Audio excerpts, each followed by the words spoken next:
आज सुबह 7 बजे क्रिस्टल एविएशन कंपनी के हेली ने शेरसी से श्रद्धालुओं को केदारनाथ दर्शन करने के लिए उड़ान भरी थी।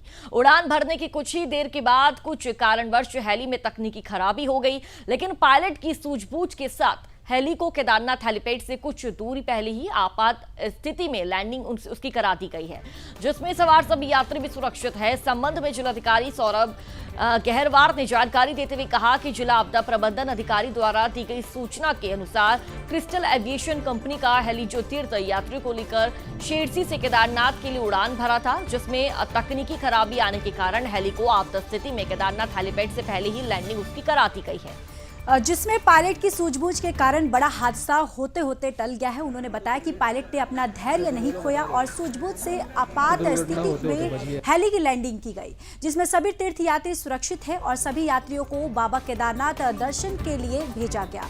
उन्होंने ये भी अवगत करवाया कि हेली में आई तकनीकी खराबी के जांच उसकी जो है वो की जा रही है।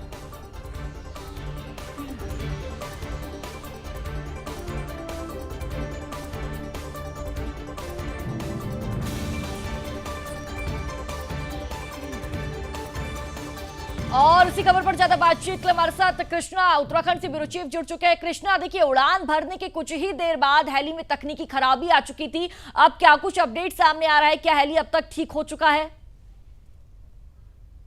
बिल्कुल इसी का देखिए, आज सुबह सुबह पायलट की सूझबूझ से एक बहुत बड़ा हादसा होने से टल गया। देखिए, सुबह 7 बजे करीब जो है शेरसी से केदारनाथ के लिए एक हेली कंपनी के हेली ने जो है वो उड़ान भरी थी, लेकिन उसमें कुछ तकनीकी खराबी आ गई थी, जिस वजह से केदारनाथ हेलीपैड से 100-150 मीटर पहले उसकी इमरजेंसी लैंडिंग करवाई गई, जिसमें 6 यात्री जो है वे तमिलनाडु के बताए जा रहे हैं। वे सभी जो है सुरक्षित हैं। खैर जो है इसकी जांच, क्या ये हादसा क्या हुआ, हेलीकॉप्टर में तकनीकी खराबी कैसे आई, क्या उड़ान भरने से पहले किसी टेक्नीशियन ने हेलीकॉप्टर की चेकिंग नहीं करी थी, क्या उसका एक तरीके से चेकअप नहीं किया गया था उड़ान भरने से पहले, जो भी उसमें टेक्नीशियन कमी आई थी और आखिर कैसे आ गई है, इसकी जांच जो है वो डीजीसीए करेगा। और डीजीसीए के कुछ अधिकारी केदारनाथ और शेरसी में पहुंच भी गए हैं, जो हेलीकॉप्टर पर जो है वो जांच कर रहा है। अब जांच के बाद ही स्पष्ट पता चलेगा कि आखिरकार हेलीकॉप्टर में ऐसी तकनीकी खराबी क्यों आई है, क्योंकि इस तरीके से तस्वीरें सामने आई है। हेलीकॉप्टर पहले बार बार घूमा, उसके बाद में लैंड हुआ है। अगर कोई बड़ा हादसा होता तो उसमें लगभग 8 लोगों की जो है वो आज जान भी जा सकती थी, लेकिन पायलट की जो है सूझबूझ काफी ज्यादा देखी गई है, जिस वजह से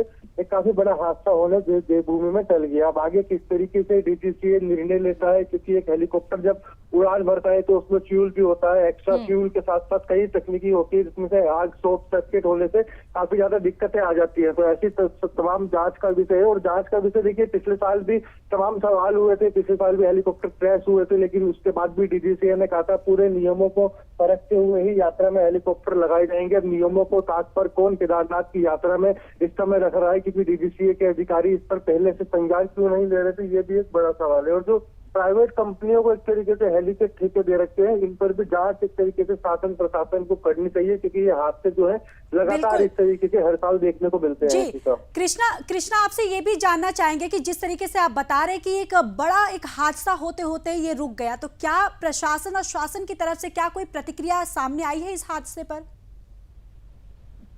बिल्कुल, देखिए, इसमें डीएम रुद्रप्रयाग से जब मैं पत्रकारों ने संपर्क किया तो उन्होंने स्पष्ट किया है कि इसकी जांच जो है वो डीजीसीए करेगा। और डीजीसीए के कुछ अधिकारी वहां पर पहुंच भी गए हैं केदारनाथ और शेरसी हेलीपैड पर। जो हेलीकॉप्टर पे तमाम जांच की प्रक्रिया जो है उनकी तरफ से करी जा रही है। जांच में क्या निकल कर आता है, इसका स्पष्टीकरण जो है वो शाम तक अधिकारी देंगे, क्योंकि डीएम रुद्रप्रयाग ने भी कहा है पूरी जांच पड़ताल करके ही हेली सेवा को आगे के लिए इसको अनुमति मिलेगी। बिल्कुल कृष्णा, बहुत बहुत शुक्रिया तमाम जानकारी हमारे दर्शकों तक साझा करने के लिए।